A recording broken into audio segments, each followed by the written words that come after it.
everybody, I am at Dracula's castle in Romania. It's about a 30-minute drive outside of Brans, so not too far out of the way. The tickets were a little pricier. I think we paid like $30 a person total to do all 3 exhibits.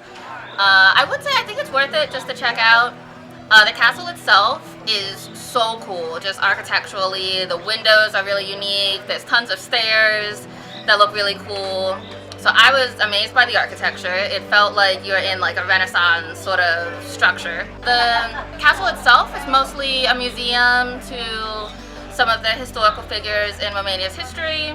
And they have a section dedicated to Dracula and sort of the myths around the fantasy of the castle, which less, something I'm into, but it is known as Dracula's castle. One of the extra areas of the castle that you can pay for, I think it was an extra 20 lei, which is about $4 or $5, was sort of this whole torture exhibit. It's a section of the castle. You can only get in, it's kind of roped off. They have someone at the door. If you have a ticket, they'll let you in.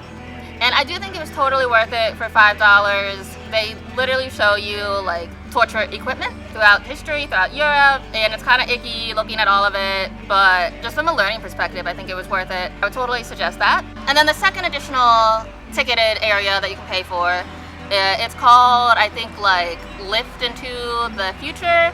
So we didn't know what it was. We just kind of bought it because we figured, when are we ever going to come back? We might as well buy it.